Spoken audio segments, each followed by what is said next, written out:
Hey collective, I would like to share a channeled message with you today, but this one's quite special because this one's really personal.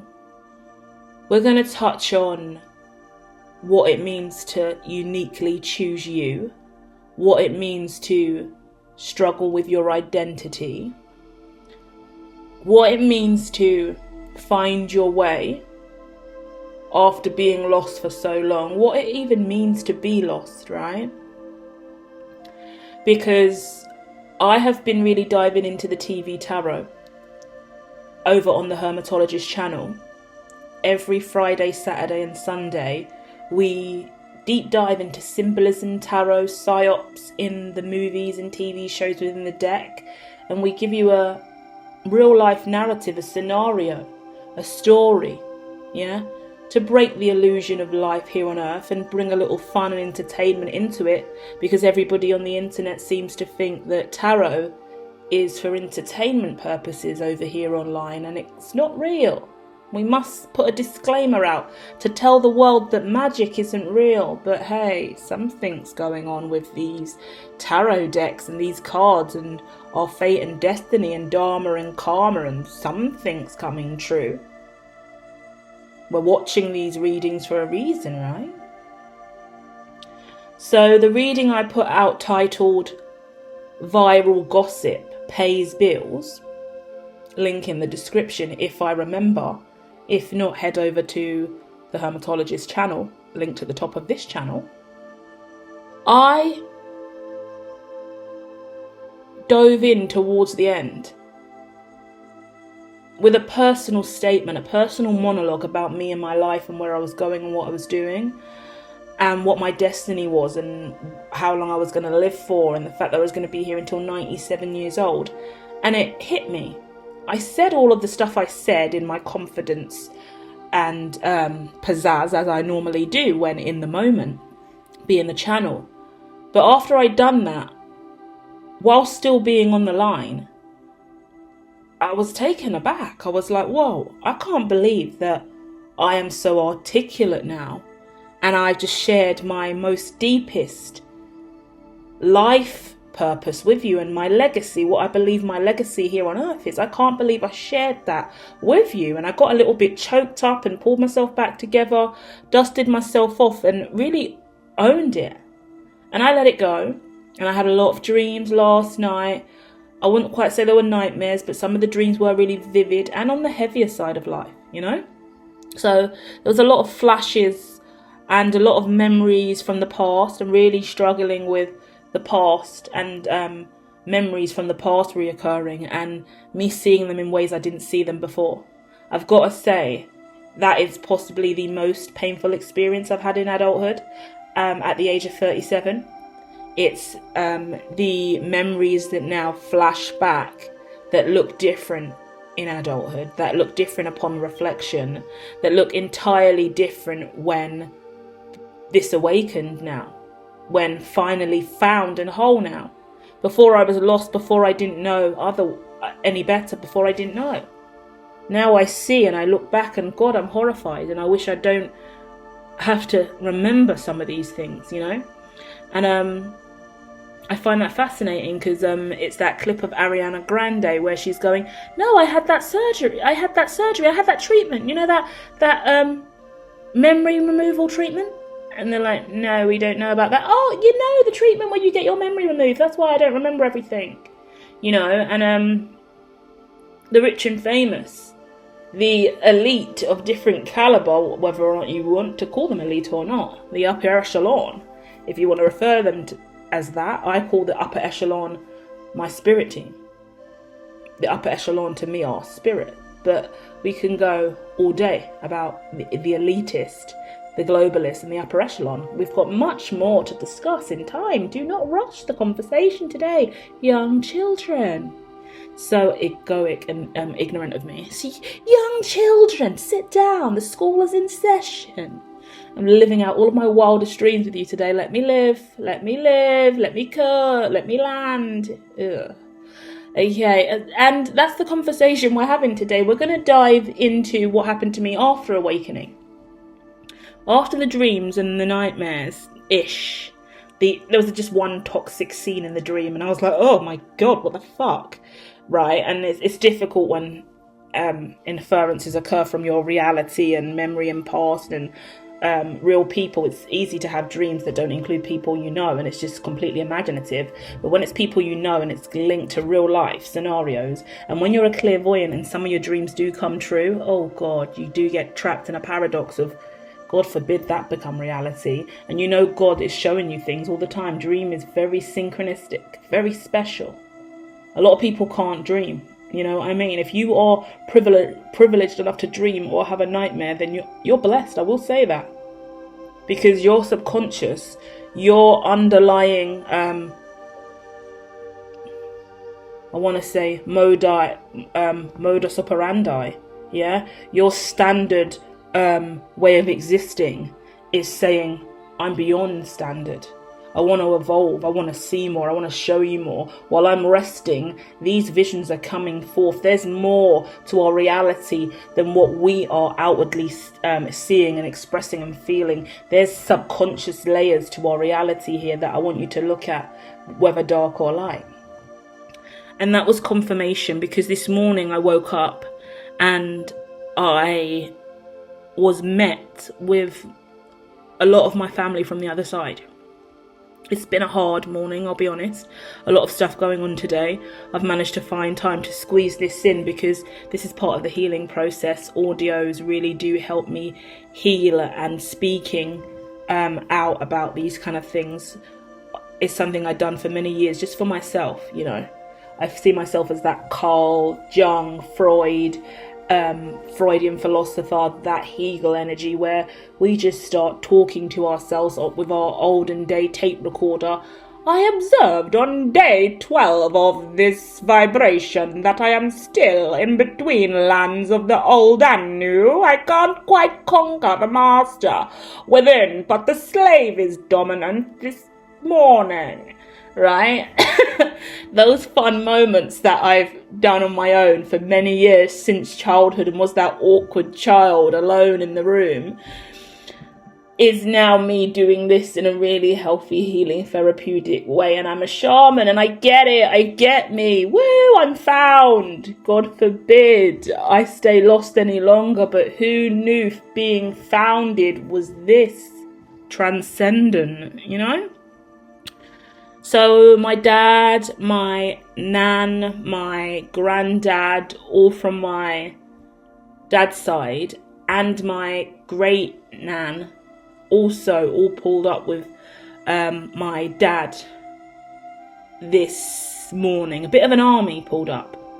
And they say they came because of what I revealed in the tarot reading, and where I was going in the future, and more specifically the consciousness shift I was in, because I've been letting my great nan come through and be a guide to me, but I haven't been letting my nan come through, or my granddad come through, or my dad come through. I've outrightly been avoiding my dad.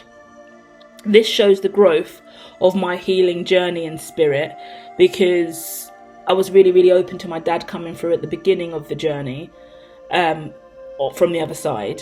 But as the healing grief cycles occurred more and more, it got to the point where I just pushed him away. And I would like to say, and I had that conversation with my dad this morning, that me and my dad are now exactly where we were at the significant time before he passed, when he was in my life, and I was avoiding him frequently. And he's kind of gone, I would rather you be honest about the fact that you're avoiding me and that you're swerving me than just total avoidance altogether. Just acknowledge you don't want to talk to me, or you're not comfortable with me.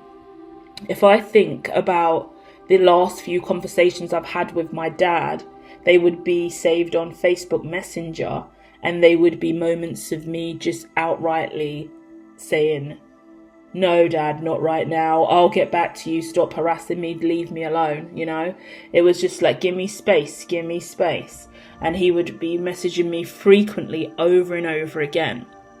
This is important for anyone going through grief, and this conversation is going to lead us into a very important biracial conversation that also stemmed from the family coming round this morning, the spirit team popping in. So do stay with me. This is still a channeled message, but it's important that we use the personal journey here to heal. And this is definitely an alternative therapeutic technique.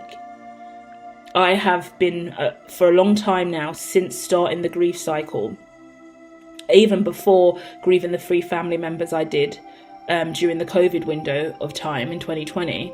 But prior to that, when I really started to realise how much abuse I had experienced in childhood and how I was still emotionally in deficit, I had some serious I want to say deregulation, emotional regulation issues.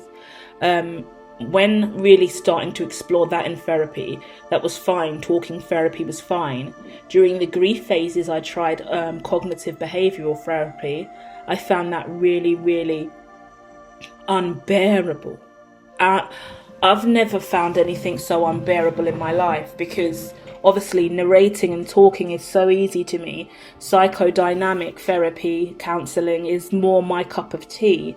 But the cognitive behavioural therapy comes with a framework that is not aligned to my life. It's incredibly rigid. As an entrepreneur at the time who had been studying social media influencing, go to hermatology.me, see all the different things I do. You can't put me into a standardized CBT format level 1, 2 or 3, especially if you're a newly qualified therapist or counsellor or whatever your role is. If you don't know how to, you need a unified therapeutic approach, yeah? You need a unified framework. That doesn't work for me. Especially because not only on top of this CBT and me being in between my own, like I'm wavering in between entrepreneurship. You can't help me. Like you can't give me a basic like a routine and structure of the day and this and that and making all these things. That's not how I function, and I do my own affirmations. I study developmental psychology myself, and it's not like I'm trying to take the power away from the person in charge. I just shut my mouth and listen and do what I'm told to do. But internally, yeah, because I don't want to be seen as egoic or narcissistic or trying to change the therapy session from what the job is to do, because they're like, today we're doing this, next week's activity is this, the week after that activity is that. This is too formal and there's no fluidity here. I'll do everything you say and I'll answer all your questions, but I can feel that even doing this with you is skewing my true compass, my true north. I'm never going to find my true north through CBT. Yeah. So I acknowledge that, but I went with it because I thought at least I'm learning about at least the NHS and how government and therapy's working in the United Kingdom, because we're trying to make something better and clearly there's need and demand for it. So I've gone through it. There's no support for an influencer or social media, like more so an independent. So I always talk about social media influencing because that's kind of where I started to take my independent researcher role. And me being an independent researcher felt weird for the age I was at, but it was the independent researcher that was researching social media and technology that opened up the can of worms into being a spiritual life guru as well, and being able to utilize just being a tarot reader and advanced in that and helping people around the world with the well-being I was doing for many years, researching well-being and mindfulness. So the can of worms opened and I kept doing all of these things. And in the window of time of me doing that, I stumbled on some really interesting conversation pieces. One of those pieces was race. One of those pieces that was significant to my identity that I struggled to talk about. And I'm going to talk about it freely today because I don't feel so burdened by it. And I'll tell you exactly why. But I am aware that the old collective in the old world I came from would struggle with this conversation, struggle with me discussing this. And I want to say some mixed race people will act like it's not an issue. and that this isn't a thing, and I'm being a pansy or a pussy or too soft. Some unconscious mixed race people, those that are avoidant, anxious avoidant, don't want to look at the truth, or either way, I can't see anyone who wouldn't have this reality. So if they are denouncing it and acting like it's not true, in my opinion, it's because they're evading something internally, or they're just mentally switched off, unconscious, the Walking Dead, yeah? Or they're just trying to keep up status quo or look good in front of the other race. I say that today because during the windows of time of my family popping around, how amazing this experience is, and this is how spirit works. So on my feed on YouTube that's popped up is one clip about a mixed race girl talking about, why does everyone keep asking me whether or not, as soon as I say I'm mixed race, they ask me, is your mum white or is your dad black? What colour's your mum? What colour's your dad? Because that way I know where you belong. Yeah? Because if your mum's white, you're really white. If your mum's black, you're really black. So we need to put you somewhere. And this is the key conversation for me growing up, quarter-caste, a little bit mixed, yeah? Black, as you can imagine, identify as black, but I don't denounce or ignore the fact that my nan's white, my dad's mixed race, and I have white family, and I only know the white side of my dad's family because my dad didn't know his father. So I'm aware of that. I'm aware of the struggles my dad had all of his lifetime. I went to hospital with my dad during one of his weaker moments before he committed suicide. He overdosing on heroin because he just couldn't take it anymore. 5 days after my nan's funeral. A year before that,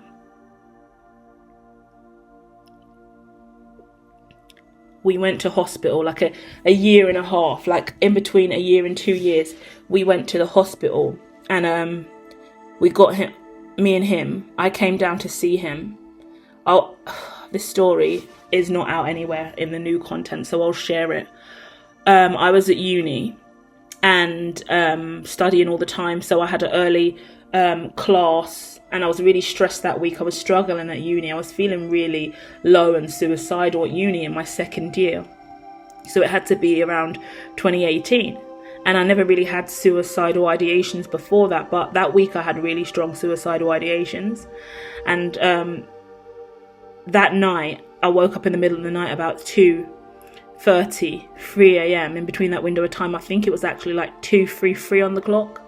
Really synchronistic time. And I woke up shaking and shuddering and like shivers. And obviously I had awakened my clairvoyance and my clear senses fully in 2016. I was fully activated spiritually. I was now a vessel for light, and I could feel it all around me. I knew I was changing in major ways spiritually. So I knew that was somebody else. And I googled the symptoms, and they said someone struggling with alcohol and coming off of alcohol withdrawal, trying to go cold turkey. They start exhibiting all these symptoms. I didn't really register at the time that my dad was trying to wean himself off of drugs and trying to battle internally himself with giving up the drink and that he was taking. But I knew he suffered with alcoholism. I didn't really know about the drugs at that point either. But I called him, and it was 2 a.m., 2:33 a.m. I've called him, and he is vomiting over the toilet. And he's, I'm fine, I'm absolutely fine. But he's vomiting his guts out. I don't call my dad. Once again, his Facebook messages are left unread. I ignore him. He sends me photos of him falling out of the local off license with blood on his face. He kind of drunk texts me. Drunk calls me, drunk messages me. He's struggling with alcohol abuse. I think it's only alcohol at the time. I don't know it's drugs. I avoid him frequently because I still have a lot of resentment towards him, because for most of my life he was in prison. And the times that he was out of prison, he made a real effort with me. He was always a really loving, kind soul, a really, really beautiful spirit. I love my dad very much, but I still had resentment and abandonment issues and unhealthy relationship with men, because I never had that father that I so deeply craved with me. And I felt quite frequently sad because I was never enough for him to not commit the crime. I was never enough for him to do the right thing. And a part of me sees that as quite selfish now, because I see how much he struggled, and I see that he left this earth plane overdosing on heroin 5 days after my nan's funeral. He had his own shit. And I know more than ever about the racist and the racism that plagued him all of his life. He had the struggle with his identity that plagued him all of his life, and that burden my nan carried, and the lengths my nan went to for me. My nan, his mum, went above and beyond for me whenever she could because of his absence, and she kept the lineage alive. She kept the ancestry alive. She kept me present in her heart. She looked after me in so many ways. I see my nan in me now. I don't know how I got to 37 and when it happened and when I turned into this big woman, but I am. And I dress like my nan. I wear floral prints, my fashion style, the stuff I'm into. It reminds me so much of my nan, the way I cook, the way that my house is kind of decorated, the way that my kitchen's decorated, the stuff that I'm into. It reminds me of my nan. And I'm like, Nan would love this, Nan would love that. And there's so many beautiful memories that I have. And I said to my family this morning, I said, I wish I could go back to one of those memories when we're sitting out in the garden and we're all sitting around the table and the umbrella's out and Mick's just being Mick and Nan's just being Nan. And I wish that Dad was there, and I wish that we was all the age I was at now, and I wish that Peppy was there, which is our family dog. I was just like, I wish that we could have that. And that's me coming to terms with grief and accepting what is impossible, but also owning what I would really desire.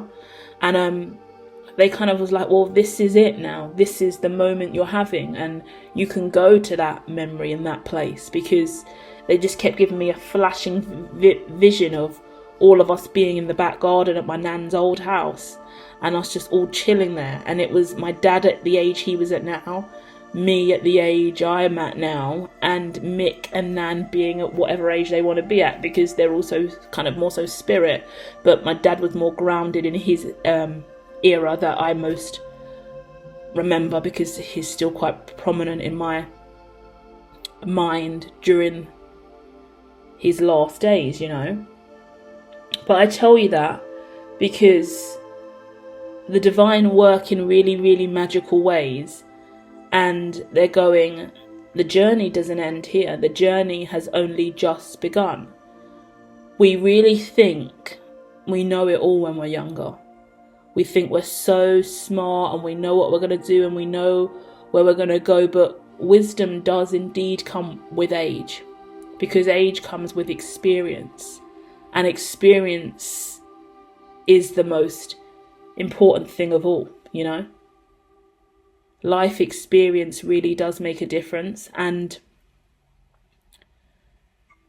there's a lot coming out of the next few years.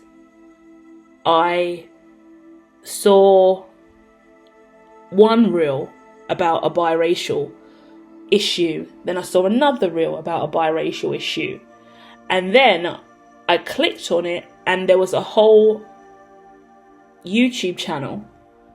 I think it's actually called Biracial Videos, and it was just a load of mixed race people talking about what they struggle with.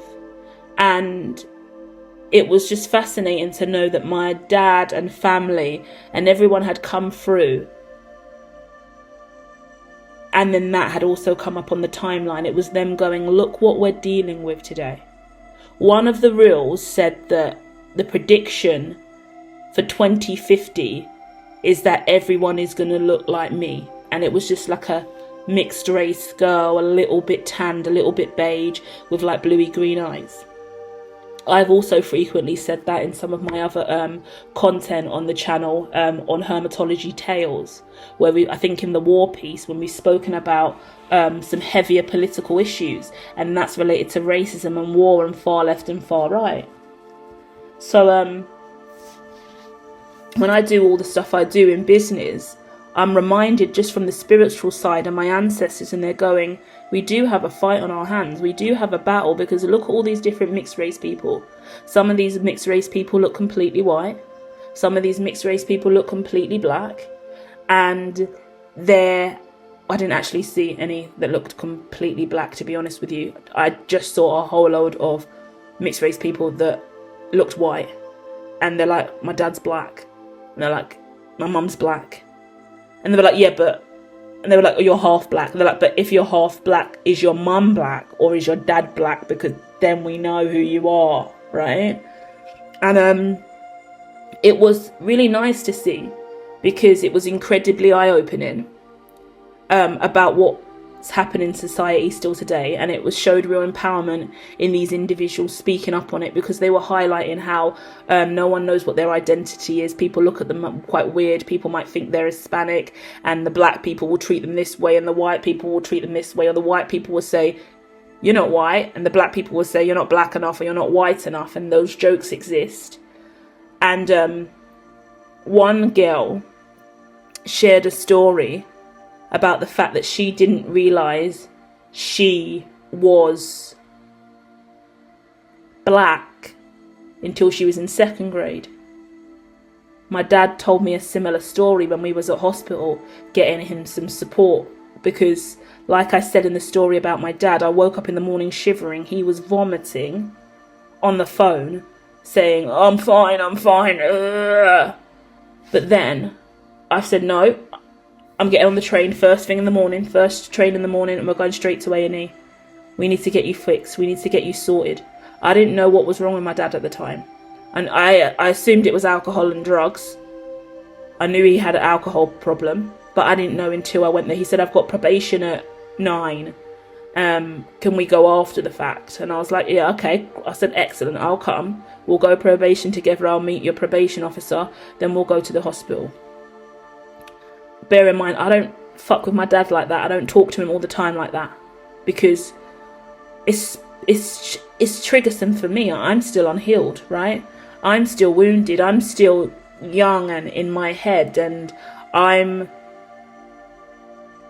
inner child's still angry because I feel abandoned by him, you know?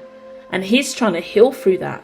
From my understanding, he's trying to not drink, because those were the symptoms he was trying to avoid the drugs and drink, which was going cold turkey, which makes you ill. Yeah, which gives you all the symptoms that I was exhibiting. And that talks about highly sensitive people and empaths and what they go through. Picking up on symptoms and signs that are not yours. How on earth is this world meant to cope? How are us light workers meant to cope when we pick up on the senses of other people all the time? I'm only 37 now and only live alone now. Only lived alone for the last 4 or 5 years now. That I've really managed to get away from everyone, fully hermit mode, not living with family or friends or anyone else, just me by my damn self, finally, for a lengthy window of time. Now I've got my energy, now I'm whole, now I can assess how I work. Because people bleed into your aura all the time if you're highly sensitive, and most people don't even believe we're gifted anyway. But I knew my dad was not well. I woke up with symptoms that weren't mine. I googled them and thought, who in my life would have symptoms like this right now? Dad, is that you? Dad, is that your energy? Dad, are you sending me this vibration?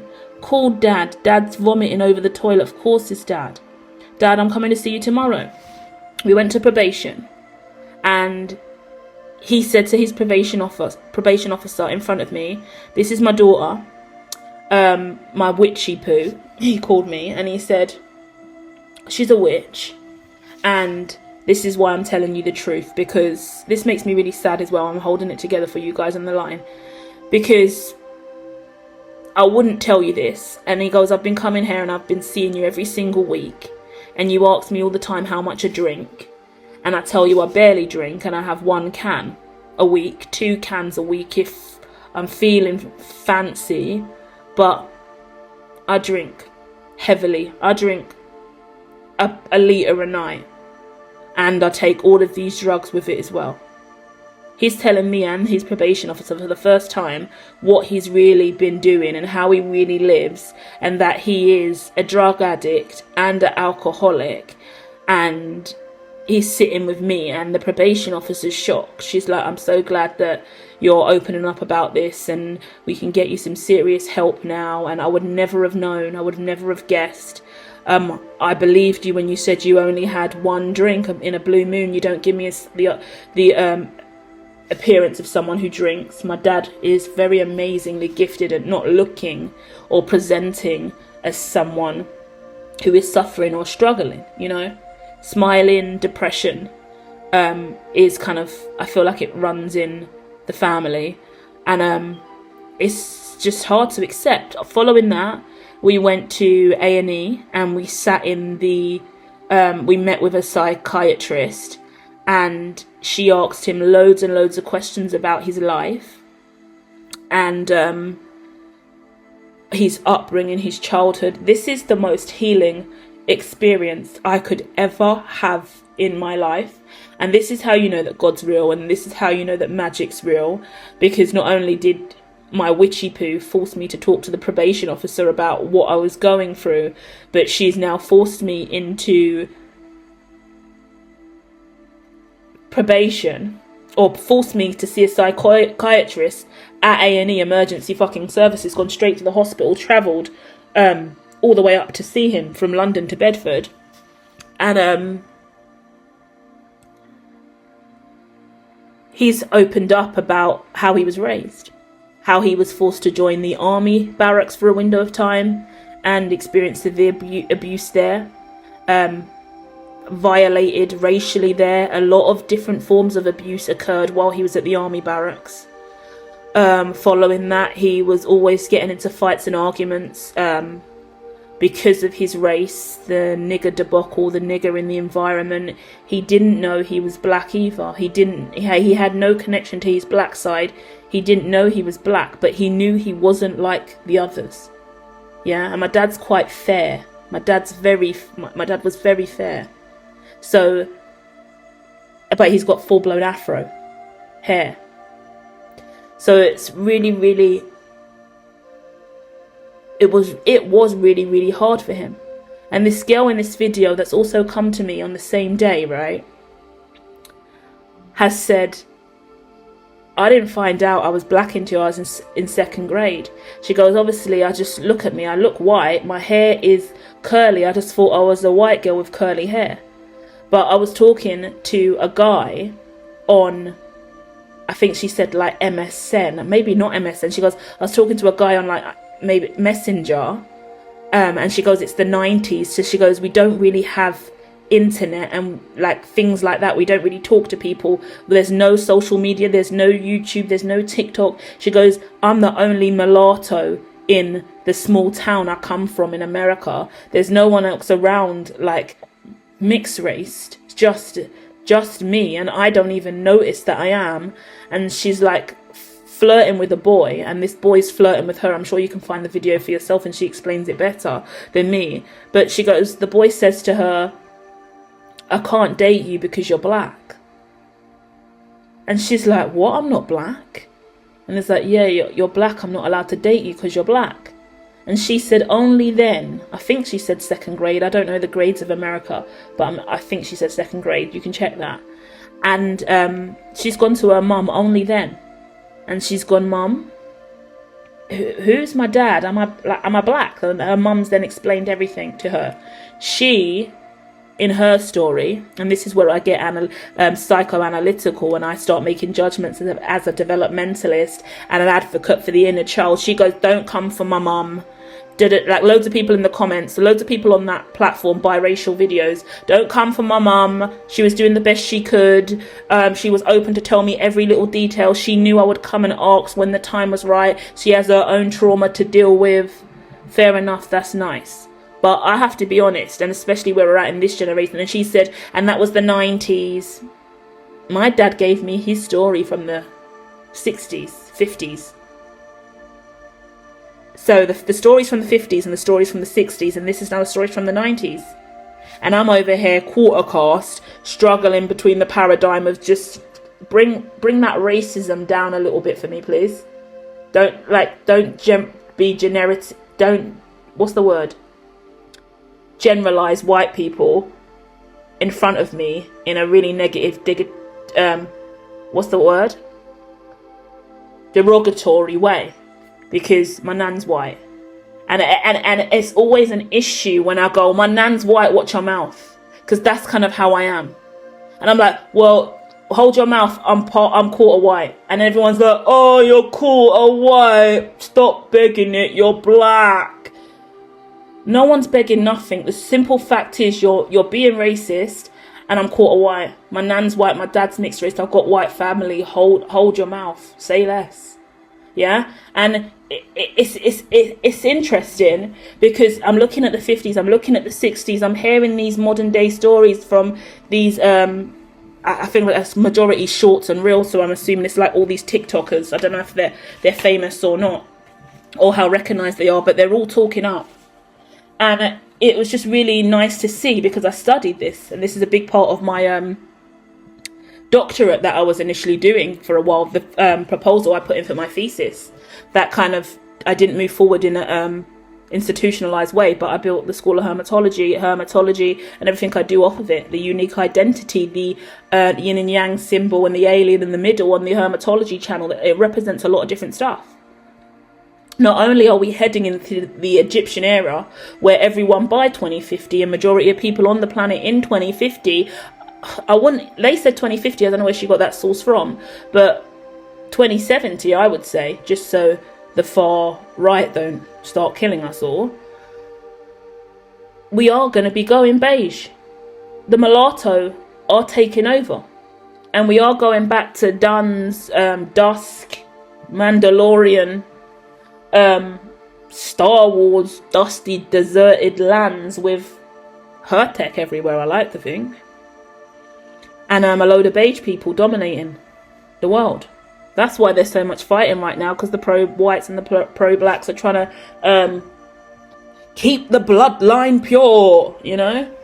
And it's quite sad, but it is a serious thing. And obviously I've also been trolled and called a dilute, because my race has been diluted. I spoke about that on another piece of content earlier this month, right?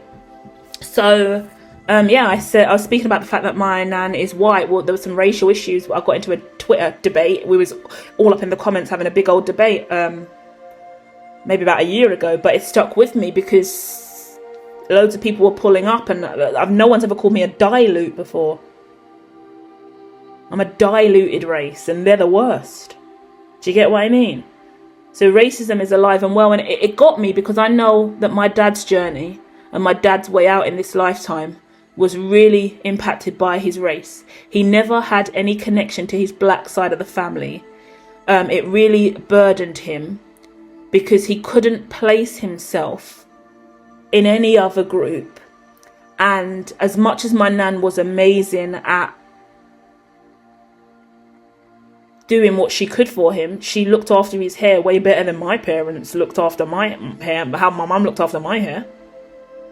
My nan actually learned afro hair.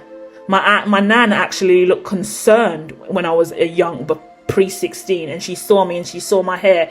She was like, what the hell? Like, she didn't say it, but I have memories of my nan coming to see me under the age of 16, where I should be cared for by an adult, and going, what the fuck? Is everything okay back home? Are you, like, clearly there's problems, you know. And that's why my nan really bolstered up and made sure she saw me all the time and always gave me money. And sometimes I would be living off that money that my nan gave me for a lengthy window of time before I saved her again. I really learned how to, or saw her again. Like, she saved me again. Nan's coming, oh my God, I'm going to get some money that's going to hold me over for a lengthy window of time.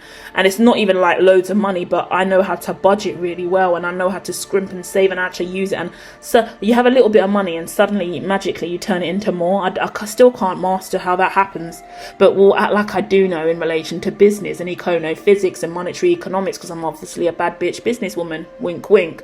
But in the light-hearted sense of it, there's this element sometimes you just have money, and ethereally, when you just let go of it, but you use it so ethereally, sometimes certain money that you get from certain places, it's got this energetic vibration of abundance attached to it. Some money is prosperous, like it's like someone can give you money, right, and it could be dirty money, and it could be dirty money in relation to crime, or it could just be dirty money energetically. Some money is just dirty energetically, yeah.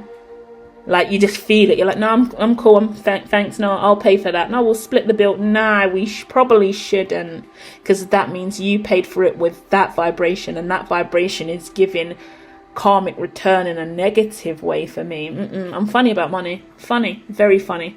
Yeah. We're not going to get into a whole conversation. We will do another reading. Sorry, another channeled message. This feels like a reading. My God, I'm reading myself to you at this now moment. I'm reading my memoirs live. Fucking hell. But we will go in on money. I will talk to you about our money abuse, and I will talk to you about the way in which I was exposed to money manipulation and abuse from a young age, and how it installed the money habits and relationships I have with me now, the money consciousness I have within me now. And I think it's been a blessing for me. But only a decade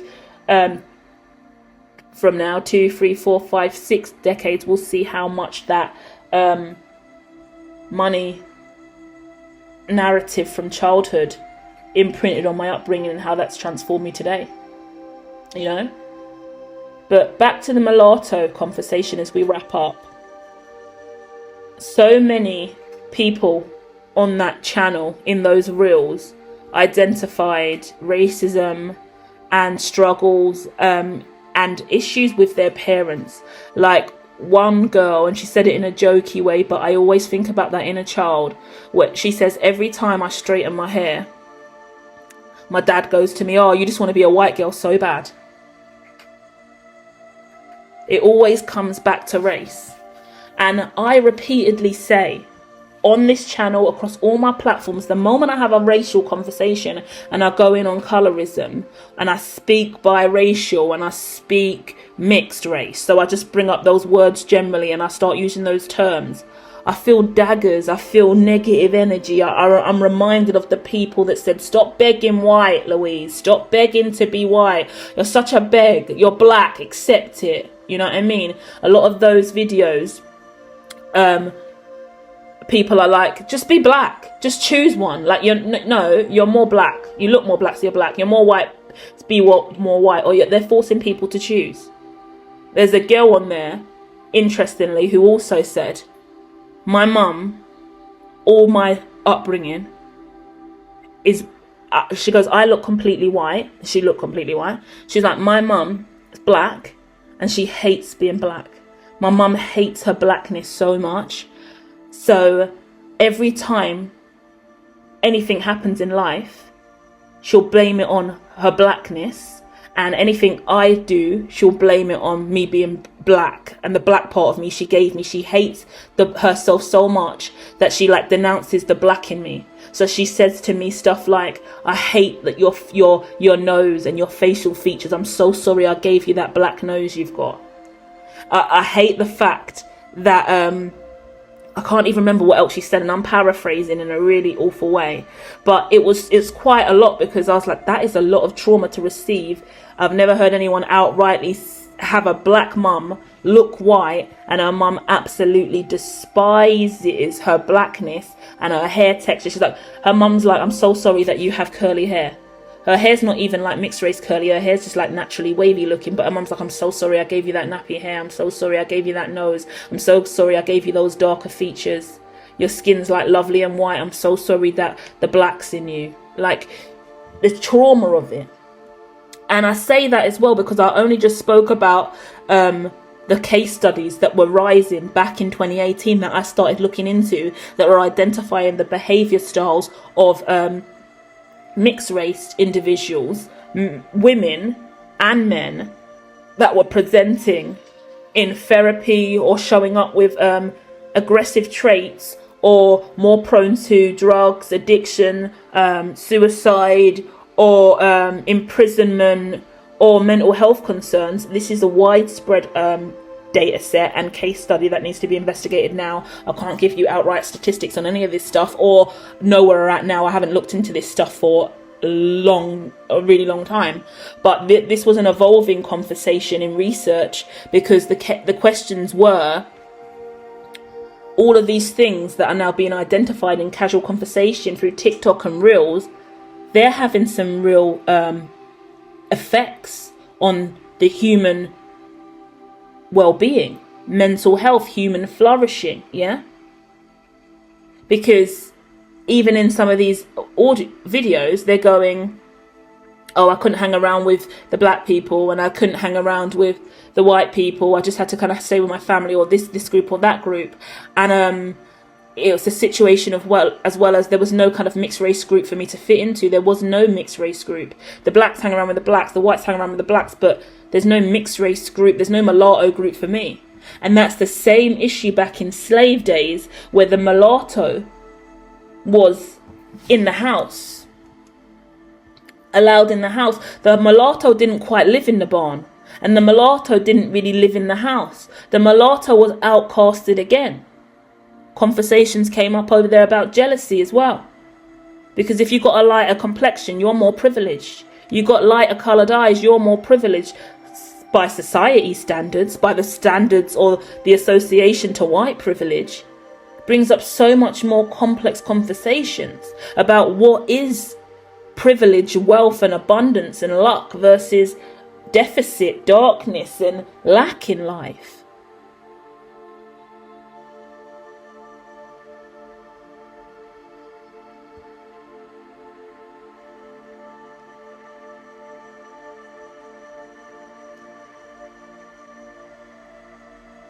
So I leave you with hopefully a consciousness shift, a desire to dive deeper, and a real awakening for me again in relation to my destiny, and the fact that I am free to speak on anything I want, and I am helping myself and helping others, potentially healing myself and hopefully healing others through these kind of conversations, because they do need to be had. And we can put our heads in the sand and act like colorism isn't real, and that we haven't got issues with race. And there's going to be more and more generations now. Every generation coming up now, this is the beta generation we're in, anyone being born now. Majority of people being born now predominantly are mixed, because everyone's mixed up and blem. We're free, yeah? We're free people. Slavery doesn't exist to the degree at which it is, and slavery on the mind is falling away. That's why the far right are acting up. That's why Tommy Robinson's fan club's so high. That's why Elon Musk's on screen saying, we must fight. The fight is coming. Get ready. Because he's low-key going, these niggers are diluting up the place. Obviously, not directly a quote from him, but I'll holler at him and see if he would like to add a personal statement regarding that in time. We'll get there. Love you, E. But that's what we need to accept. I've accepted, and let's talk privilege on the way out the door, yeah? Because it's hard to say this, I'm being really honest. There's a lot of cracking open of my true self and how I really feel, and like not being tapered at the tongue anymore, like knowing that I'm free and it's safe to have these conversations and not being feared of being judged.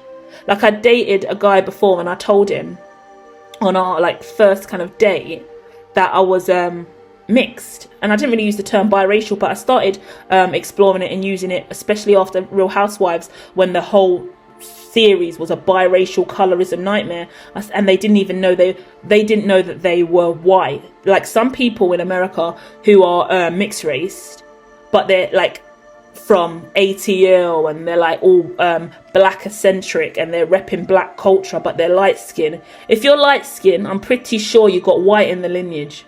I don't want to be rude, I don't want to hurt your feelings, but I'm gonna be a scientist and tell you, if you're a lighter complexion, your lineage has got white in it. Facts on facts. They wouldn't hear it. Giselle and what's her name? Giselle and Robin convinced they're black. Giselle, I seen your dad. Your dad's mixed race. Robin, I seen your mum. She looks practically white. She looks white Asian. So I'm confused. But that's me being disrespectful. Why? Because they're confused. They don't know. Because believe it or not, the lineage and the racial mixed up has been something we haven't really been allowed to speak about too much. Like I've just told you. Like that girl in the 90s.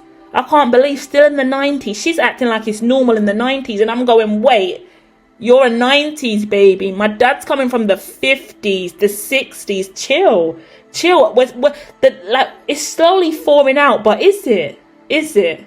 And what are we doing about it to make sure that this doesn't continue to, like, we know about Darwinism and neo-Darwinism and evolution socially, so this is inevitable and it is changing, but how can we make sure that we're stirring this change in the right direction and that we don't hit a polarizing landscape of danger in regards to race, with the far left and the far right coming up and the EDL nigger haters really going at it, because that's what they're on, you know? Sad times.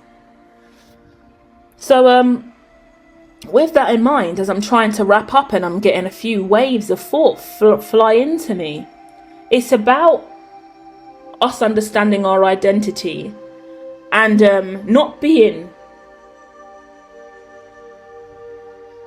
broken about it. Like, I have a lot to sit with over the next few weeks in relation to my dad, because I am only now realizing the burdens he was still carrying. And he started to go to recovery college after that A&E day, and he was kind of sober and clean and like kind of doing AA stuff, but it wasn't enough. He couldn't keep up with it, and he was calling me every day. He was on me all the time, and I couldn't be there to the degree at which he needed me to be. And he was suffering, but I was suffering too, you know. To see him suffer, I suffered. To hear his story, I suffered. I don't know. Like I only know now how much of a reward it is to know his true story. God made that day happen for us, because if I had to live today without knowing my dad really and knowing what he went through and not hearing, my dad was crying his eyes out in the A&E room. I never knew my dad enough to have those deeper moments with him. After that, me and my dad got really close. Not really, I still had healthy boundaries, because obviously I couldn't give my whole life over to him and just be there all the time for him in the way in which he needed, but I showed up a lot more. I was always up in Bedford, I was always giving my time, I was always spending time with him, I was talking to him more frequently, we was bonding. I loved him to pieces. I felt so grateful that I had him in my life. It was such a reward to build a relationship with him. I just didn't know how much he was really struggling and how hard it was for him to try and be sober and be clean and recover. And I didn't, like, he spoke about the pills and he spoke about heroin. He spoke about the drugs he didn't say he was taking heroin. He said he was taking prescribed medication, loads of different prescribed medication, and he said it's stronger than heroin, the stuff the doctor gives me, and I get it on repeat. And he goes, they don't know what they're giving me, I just told them I need all of this stuff for what I'm going through, and they give it to me, and I know it's the strongest stuff. He studied, he could have been a fucking chemist. He could have been a chemistry expert, because he went to the shop and he bought Jack cider, Frosty Jack, whatever it's called. He named it because he's an alcoholic professional. And he was like, it's the Frosty Jack that gets you. He's telling me and the probation officer, it's the Frosty Jack. You want that Frosty Jack. And then what you do is you get the Frosty Jack, yeah? And then you get these tablets, and then these tablets, and then these tablets, and then these tablets. They're the greatest. This one, knock you out for a week, he said. You crush it all up, you mix it up real nice, real nice. Better than heroin.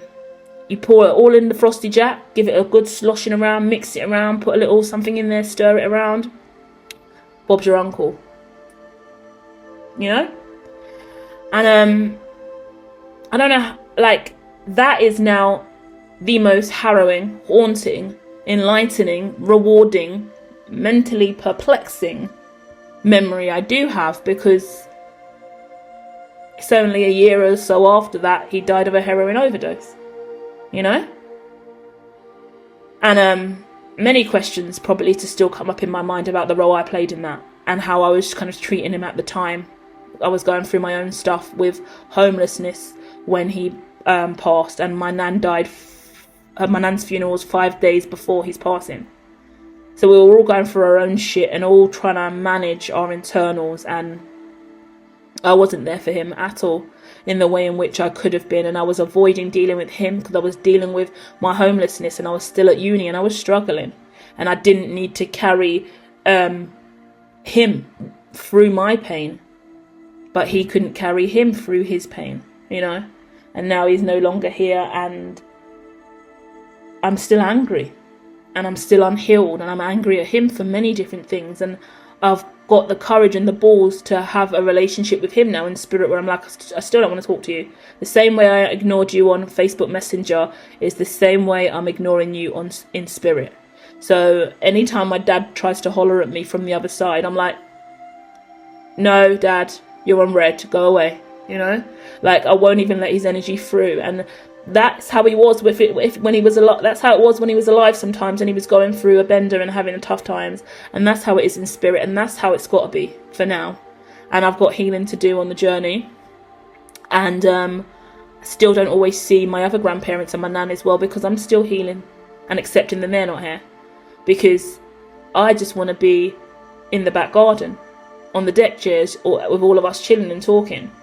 And I kind of have some memories of me being at my nan's house with my nan in kind of old age, and I'm so happy that my nan, before she passed, she got to see me quite a few times with my dad, because I like to think that that's her reward, and she kind of gives me the sign and the little wink and nod of approval, like, goodness me, didn't we make it, you know?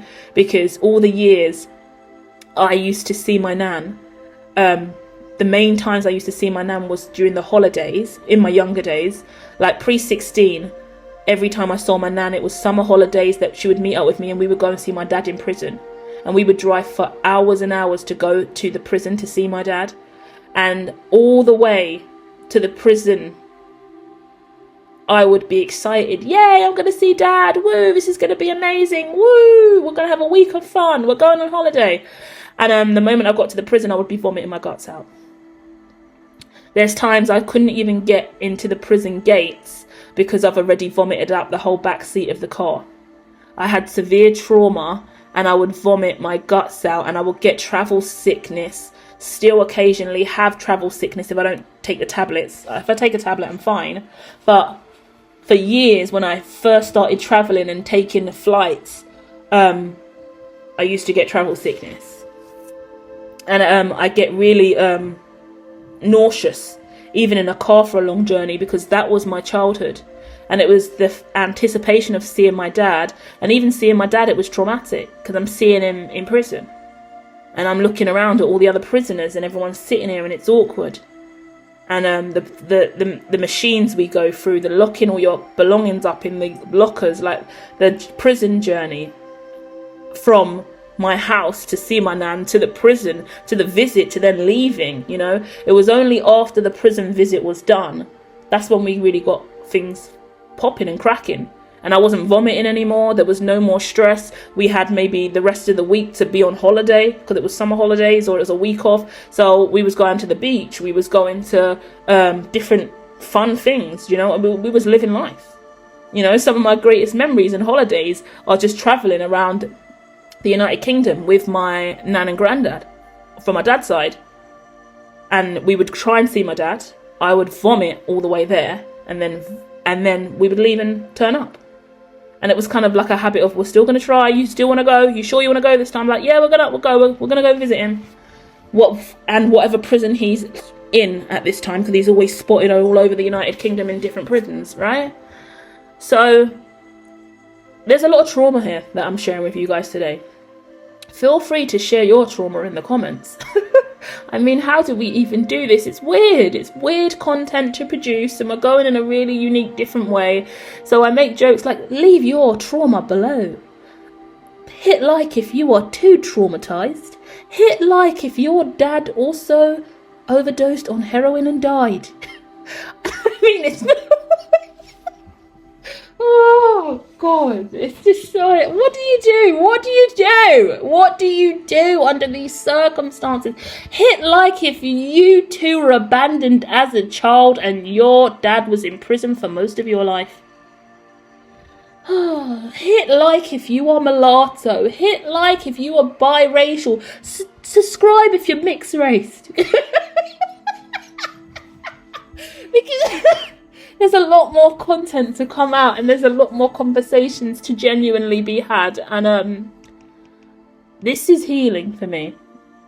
And the main thing is, we've all got a story to tell, yeah? And it's worth learning how to narrate that. I can't believe how linguistically awesome I am. Yes, I did say I am linguistically awesome, because I remember the days where I used to lose the thread, and I used to say, I'm losing the thread, I'm losing the thread, I'm losing the thread, I'm getting mixed up in conversation, I don't know where I'm going. My old content years and years ago, when I was on screen as well, I get really confused and tongue-tied. I'm looking at myself, and I'm getting distracted, and I've got props and I've got whiteboards. Like a lot of people out there who've been obsessed with me, watching my content for many, many years, biting my ideas, acting like they don't know me and I'm not a very valuable player in their reality, but clearly I was. Thought I was never going to get the thread. Thought I was never going to find my words. Thought I was never going to amount to anything. So it'll be fine if we just take that from her, bite her idea, steal her energy, steal her looks, yeah? Take her vibration, use her expertise, use her for what we want, act like she doesn't exist, it'll be fine. Didn't you sell yourself down the river, whoever you were? Because I found the thread. Furthermore, I found universal law while I was at it, mastered quantum mechanics. Actually, give me time, I'm on the way. I'm not dying till I'm 97, so we've got time. I'll master quantum mechanics, yeah? I'll make sure the thread I've been using since I came out of the womb is the same thread I'm going to carry out with me all the way until my deathbed. And every single step of the journey I've been integritous and true, and I've shared my story online with minimal views and not a lot of people here. Yet there's always been someone who's just decided to have a little eat of that, because I'm nobody and I'm insignificant. And that's something we'll speak more about as well. It's fine, dig on the mulatto because they're more privileged. It's fine, dig on the small content creator, they're not going to get anywhere. Yeah? Like the poor person is so insignificant, just ignore them. Shut the front door on the homeless. Do you get what I mean? Every dog has its day, yeah? God is watching.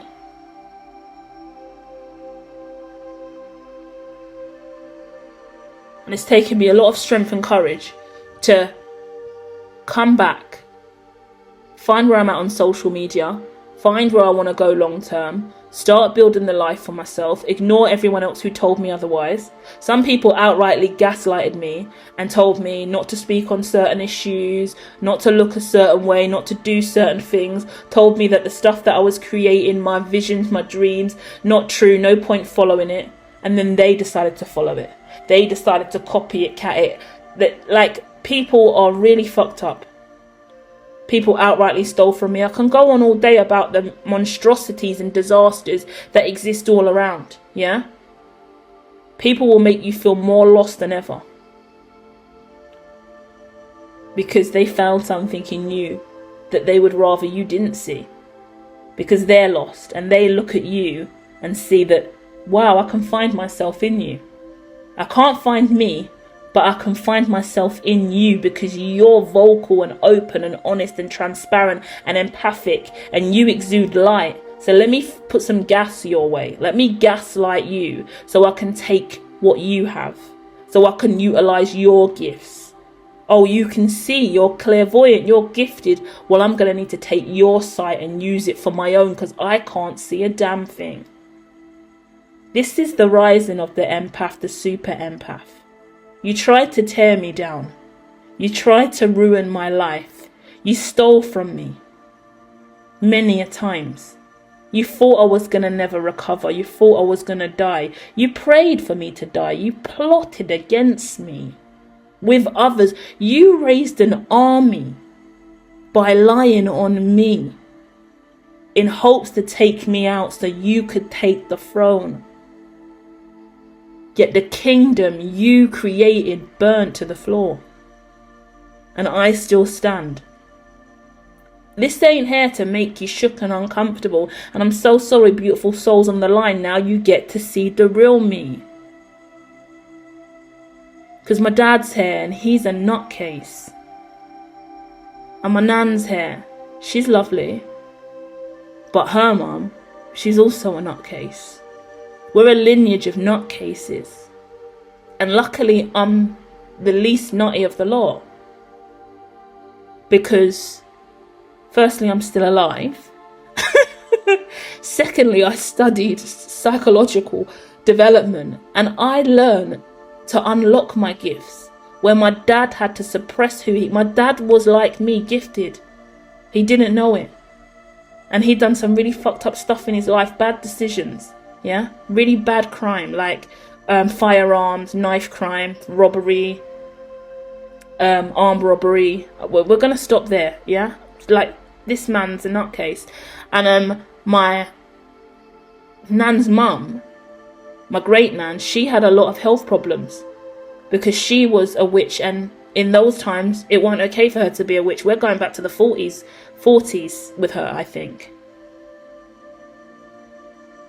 So a lot of stuff, a lot more stories to come forward as well, and I think they would like an opportunity to share more as well. So if you're interested in my passed on loved ones coming through and sharing some stories, because my great nan wants to talk about what her life was really like, and I don't know enough about her. I never met her. She died when my nan was really young, but she's revealed some stuff to me about being in an asylum, and her gifts and abilities and what we really do as tea drinkers and tessiography. And she keeps showing me this caravan, and it's like one of those green wagons, the ones that are bent round, like the old school gypsy trailers. She keeps talking to me about that, and not only does she want me to have one in the future, but she wants me to there's a lot of stuff that she wants me to birth in relation to that I do have in my manifestation and my strategic plans business wise as well. So there's a lot to come, but we are all here to free our lineage. I am doing so, is what my family want me to know. The stuff I've created to support mental health and emotional well-being, neurodiversity, clairvoyance and gifted individuals, I'm doing that because my great nan didn't survive. She died really, really young, and she was seen as being mentally ill and taken into an asylum for a window of time as well. I can't tell if that was before or after my nan was born, or the ins and outs of that, but there's some stories that I need to dive into and have some deeper background and research into that. And my great aunt as well, and how she had to raise my nan, and my nan went through a lot as well. My nan, a really feisty character, went through a lot to protect my dad. Like, people would try and spit at my dad in the buggy. People would talk to my nan like shit. Nigger in the buggy, you nigger child. And my nan would gold burn. My nan would batter anyone. But we shouldn't say that out loud.